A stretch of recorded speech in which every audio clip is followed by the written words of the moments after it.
I fell. I was playing paintball with my dad, and I was running around like through the woods, and I tripped and fell on my knee landed on.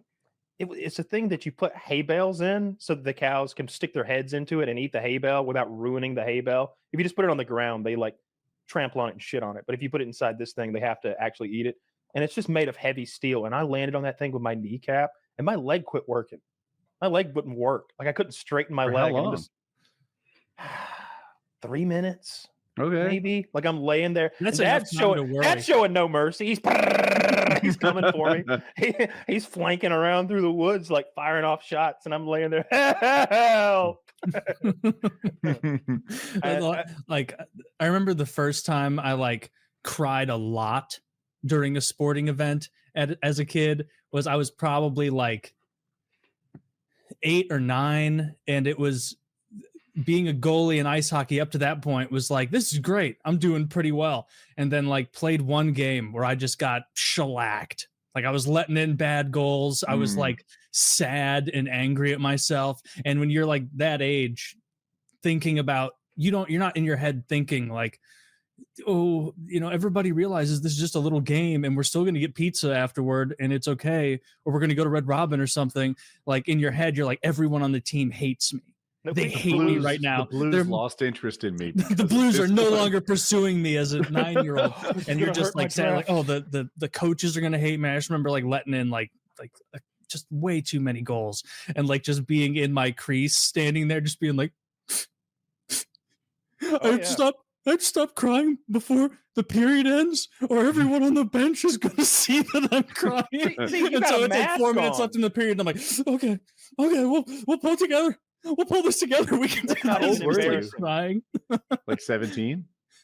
Yeah, this was men's league last week.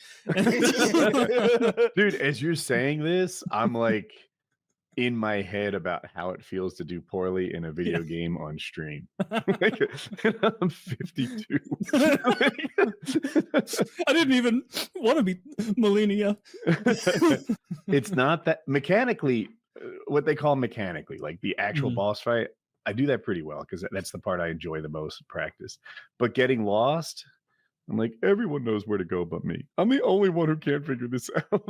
There's 100 people watching and they all know what to do, but I don't. I've said it before, but when you're streaming and you're trying to carry on that conversation, your brain is harder. It's like being drunk a little. Like your brain is not at 100%. You're giving 25% of your brain to that, and it never stops.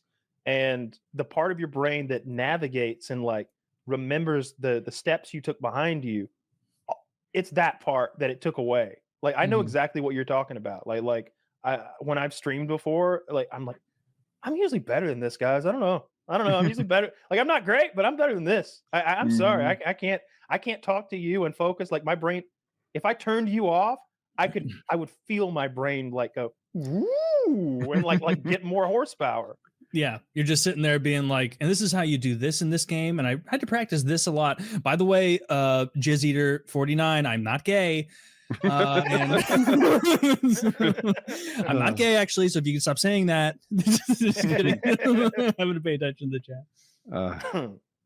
Yeah, sometimes it's rough. I was struggling on some sort of challenge run, right? So I'm doing the same thing like 10 times, just trying to succeed in this challenge.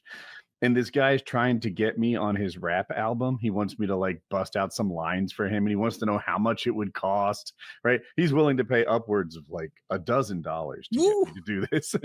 And I'm like, read the room, would you? It's hard. This is not the time to offer me $9 to do this. Offer you $9. You're like frantically dodging. There's sweat beading on your forehead. You're 4 hours in trying to beat this boss, and he's you're so right. You're just exasperated. You're like, we like to have fun here, guys, but we can calm it down with the fucking rap freestyle request. But crying in the hockey thing isn't even a big deal. Nobody probably knew you were crying. You had that mask on. You're all the way out there on the ice, isolated. It was a big deal to me. I thought I've cried on the pitcher's mound before. Oh. That's rough. You're not wearing a mask. Everyone can see. No, and I'm the center of the game. The pitcher runs the game. Everyone is no one's looking at right field going like, all right, what's he going to do next? No, it's because Kyle has this thing where he hides pine tar up near where you would think he's crying from. And he grabs that. Pine tar. I got pine tar mats. You think you could pull it off a snot bubble? Oh, yeah, they would know. Crying out there like a baby. Whereas I was probably like 12 years old or something. Yeah, that's an acceptable age to be crying. 12? I was very upset. You don't want to cry. 12-year-old might be the most brutal age to cry. You might get away with it at 22 better than 12. Dude, 12 years old, I was 5'8". And I was like, I was crying. Just think about the brutality of your teammates and the other team. At 22, they might be like, shit, Taylor's going through it. But at 12, Taylor's a nag. He's a real Nancy boy. Yeah. It was a crying moment. It was bad. I had pitched a good game. I had pitched like 6 or 7 innings and only given up maybe 1 run. And we'd only scored 1 run. It was a tie game, and we're getting toward the end of the game, and my arm was just numb. Like it had gone numb. I couldn't feel my arm anymore. I had no more accuracy and no more velocity. And I kept looking over there at the coach, like, get me out. And he's just like, you got it. And I'm just like, you're forcing me to lose and to humiliate myself at the same time. What are you doing? But I don't have enough agency at 12 to like walk over and be like, I'm done. I got nothing left.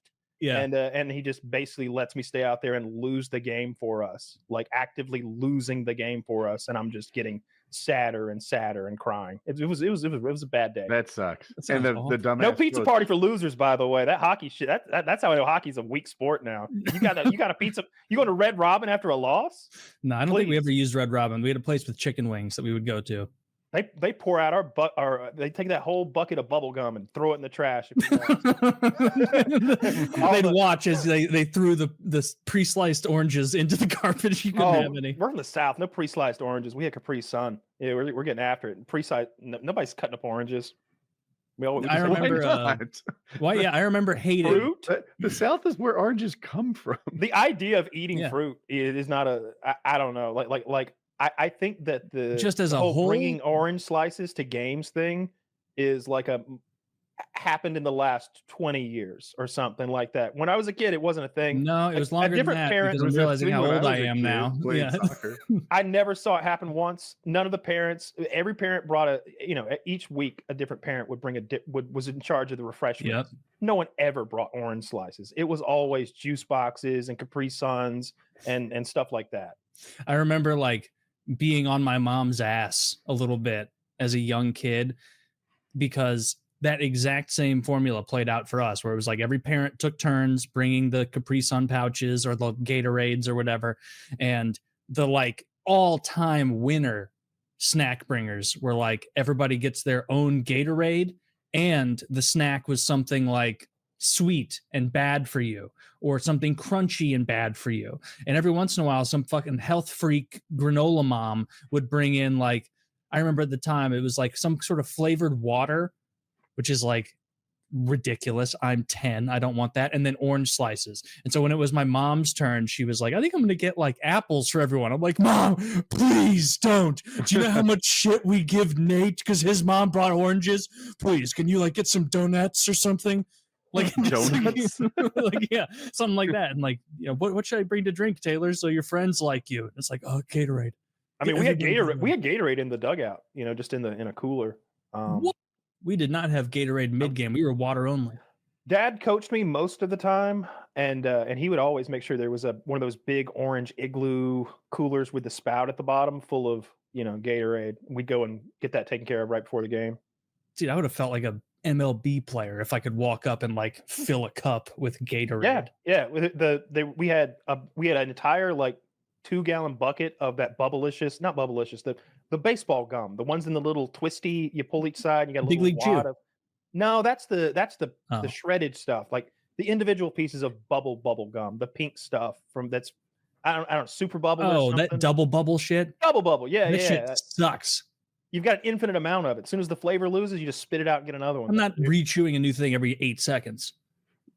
There's no flavor in there. We're 10 years old. What's the matter, Taylor? Your jaw weak? Is that your issue? That's what got me into the hole I'm in now. Is all this double bubble, double bubba. I think it is double bubba. And then some kids would have the big league chew because we all wanted to be like fucking Chipper Jones and put in a wad of chew in there and spit some bubblegum juice up at the plate.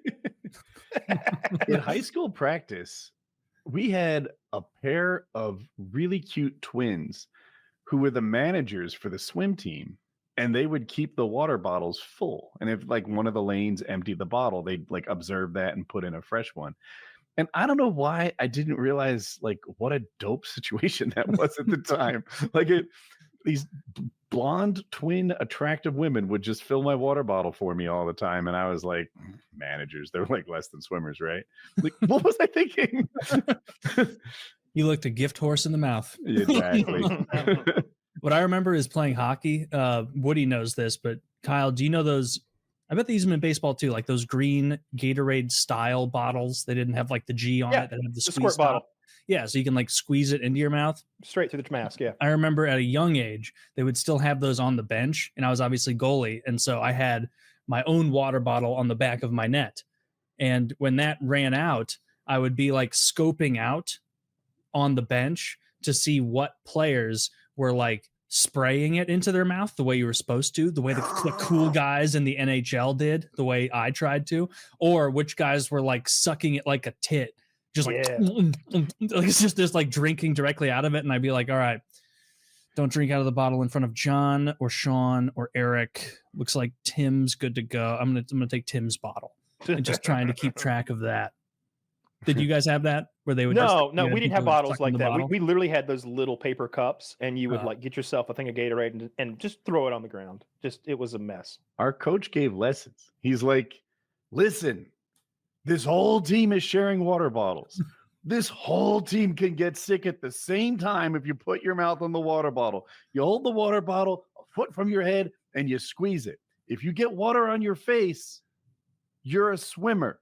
It's gonna be fine. Like, yeah, you're making a lot of points here. Ah, damn, this guy checks out. I remember even thinking as I was like doing that in my net, where like in between plays, like as a young kid, I'd turn around and like take my glove off, grab the water bottle and spray it in my mouth. And I'd be like, yeah, I'm basically Martin Brodeur right now. Like, I'm so cool. This is what he does on TV. Great. The best player on one of my teams in high school, not my high school team, a different team, he was constantly showing up like maybe 11 minutes before the game starts, which is not enough time to like put on your stuff quickly and also be listening to the coach tell you like any info they have about the opposing team or like what strategies they're going to run tonight. And this guy would like bring in, I would stress on his behalf because I had a thing where I'm like, I'm the goalie. Like I can't be late ever. Like they can't start it without me. They can start a different player out there, but I have to be ready. And so I'd be sitting there like all my pads on, like helmet, like perched atop my head because I don't want to pull it down yet. And it would be like, the coach would be like, Dan, we got 2 minutes till ice time. Everybody stand up, get moving, loosen up. And he's like halfway through his nachos. Halfway. And he was good enough on the team that he could fuck around. And he was the first like kid my age who I saw like openly disrespect adults like in coaching positions in a way that like I couldn't fathom. I was like, that's a good way to get hit. But like the coach would be like, Dan, your pants aren't on yet. Can you put your hockey pants on, please? We're about to, everybody stand up. Come on, Taylor, lead the way. We're heading out. And he'd be like, oh, fair enough. He would say that. He would like do a little Indian style head wag and go, fair enough, as if he was like being asked for like a huge amount of responsibility. Without trying. I could smell how drunk he was during games sometimes. How old was he? We were like 16. And so like I would like make a save and he would skate up to me and he'd be like, hell of a save, Taylor, hell of a save. Good job. Like hitting my head too long after the save. And I'd be like, Dan, please, can you score? We're tied 3-3. And he's like, we'll see. Scores the next shift.